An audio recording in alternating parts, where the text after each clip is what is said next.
Hey guys, this is Frozen Things Stews here, and welcome back to another movie review. And today I am going to be doing a review on Mad Max Beyond Thunderdome.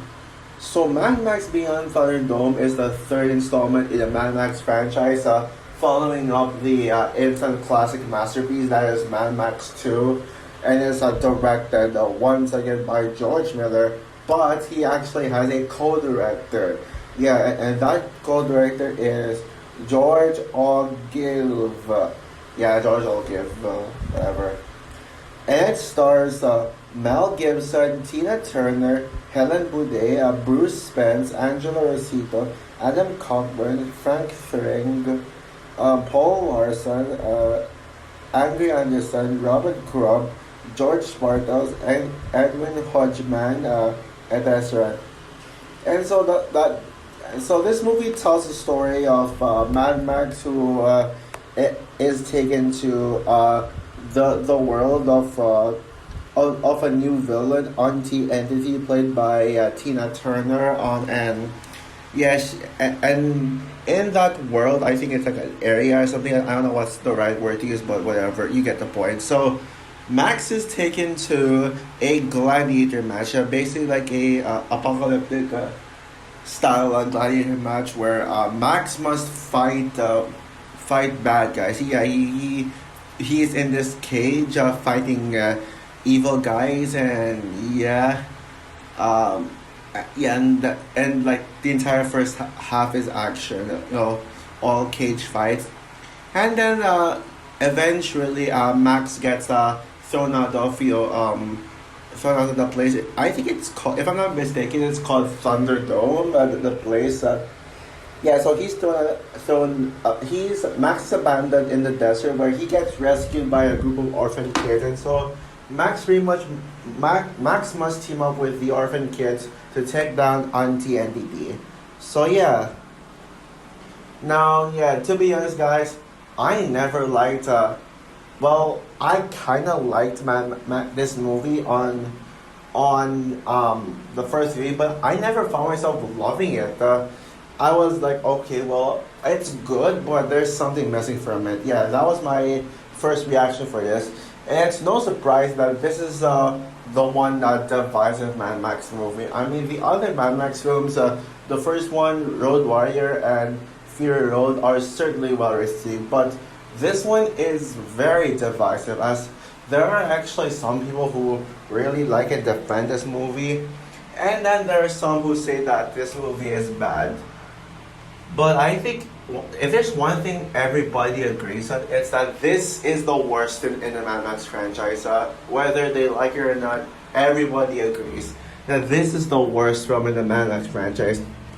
And coming off my distaste for Mad Max 1 and rewatch, you all know going this one, I was not looking forward to going to this movie, especially with all the bad reviews. Well, I know, yeah, it's divided among critics and audiences. This is one of those movies where the critics actually rated it high, but the audiences gave this one a very low rating. But yeah, I personally trusted the audiences more. I mean, I can't really recall that much of what my opinion was, besides the fact that it's good, but something felt missing. Yeah, so I rewatched this one, and yeah. No, I will say this though, I still love Mad Max 2. I will admit that. However, yeah, my me loving Mad Max 2 doesn't mean anything when it comes to this film, especially with hearing all its bad rep. And after revisiting this film, I honestly gotta say, yeah, I agree with everyone else that this is the worst film in the Mad Max franchise. And I think, yeah, this movie is a dud. Probably it's even a bigger dud than the first Mad Max. Yeah, this is the worst one Mad Max movie yet. However, is this a bad movie? Honestly, no, it's not that bad. Like, I'm considering that, like what I said, I'm not a fan of the first film. I think it is one of the most overrated movies I've ever seen. You'd expect the worst Mad Max movie to be a pile of garbage. I was honestly going and expecting this movie to be garbage, to be like based on what the reviews I've read. Like I could have easily ranted on this film, like, but I gotta be honest, yeah, and I really have to be honest and say it's actually not that bad. Not that bad, yeah. I mean, despite what I say about Mad Max 1, I will give credit where credit is due. At least that movie had far more effort that put into it. But yeah, this one, yeah, it's not very well made, honestly. It's kind of well made because of George Miller. But when you have a co-director working alongside George Miller, yeah, sometimes George Miller's creative vision can feel kind of lacking. And yeah, this is what it feels like. Yeah, I'll talk more about that later on. But I will admit though, I do want to get the positives first because why not? So yeah, let's get to some of the things I liked about this film and yeah, some redeeming qualities to this. I would say the first 45 minutes is awesome. Like, sure there isn't a lot of things happening. It is very cheesy, but with the first 45 minutes, and you can actually view this as a dumb fun movie. The entire first half, particularly 45 minutes of the movie, is basically Max just in a quote-unquote gladiator match, as the plus analysis online calls it. Him, just seeing him just inside this ring with all the crowd and then just fighting people, that's actually really good. And the action scenes are very good for the most part, yeah. I don't know what else is there to say about the first half. It's just a fun movie. And if the entire movie was that, I would have actually given this a 4 or 4.5 out of 5. No way to get 5 stars, but I mean, it's still awesome regardless. It's got everything. Yeah, that part. It's got everything you want in an action movie, let alone a Mad Max movie. Next movie. I will say that I still think that Max is just as interesting of a character as he was in Mad Max 2. He is certainly handled here better than in Mad Max 1. Yeah, sorry if I keep bringing up my thoughts on Mad Max 1. Like I do apologize, but I mean it is true though. That I don't like Max's character in Mad Max 1, and I think this one is way better. And Mel Gibson's acting performance is solid as well, pretty solid. And same goes for George Miller's directing. It's pretty solid.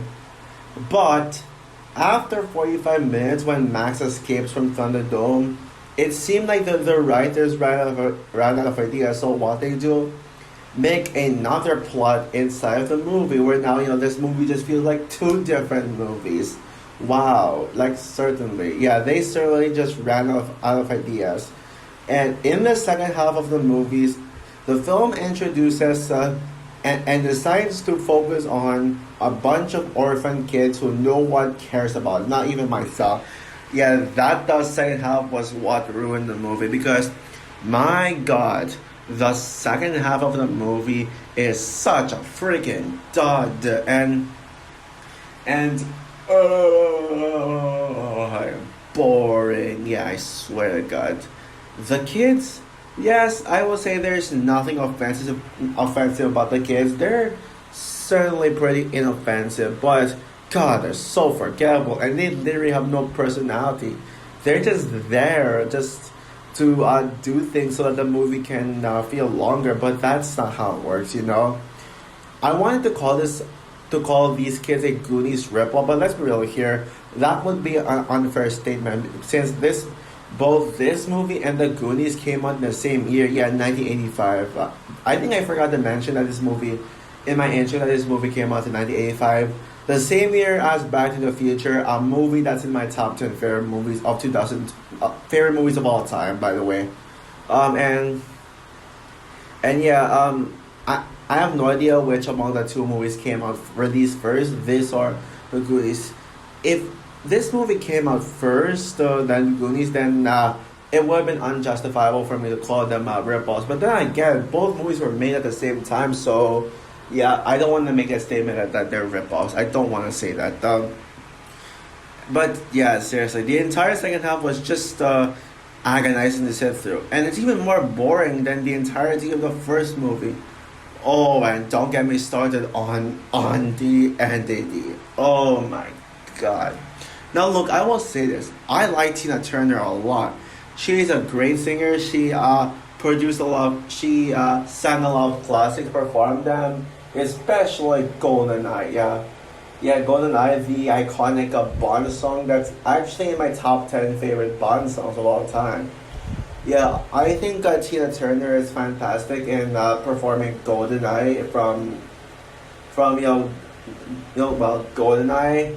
And yeah, she has a lot of classics, but her acting performance, yeah, I mean, this is the only Tina Turner movie I've seen out of the ones she starred in, and oh dear God, her acting in this movie is terrible. I'm sorry, but Tina Turner, you should have you should have just stick to singing. And this is kind of a recurring problem in movies where like usually singers would become actors, but they don't have any acting experience, so they just give up bad performances. And the only reason they're in this movie, they're acting in the movie, is so that they can like get recognition. They're only there for the sake of marketing to get people in it. Like for example, Don't Worry Darling went where they got Harry Styles to they got Harry Styles to star in the movie. But then he actually gave a very bad performance. Although don't worry, I still love Don't Worry Darling. Harry Styles is my only flaw with the movie. Flaw in the movie, but yeah, I mean there are some exceptions. I mean I like seeing Taylor Swift, Olivia Rodrigo a lot. I think Ariana Grande is gonna crush it as Glinda. Yeah, for sure. I guarantee that. I think there are other singers in the movie, singer performances in movies that I actually really like. But you get the point. Tina Turner is among those. It falls into the category of just why do you need to put a singer in the cast a singer in the movie, and on the entity as a character. My God, she is by far the worst Mad Max villain. Good God, she is so annoying. Yeah, she really annoyed me. And why? And also stop with the forced jump scares. Yeah, this movie has so much jump scares, but every single jump scare in this movie just felt so forced. Yeah, like now, yes, Mad Max 2 had one jump scare, but I bet and I guess that really made people praise the Mad Max 2 for his jump scares, I'm guessing.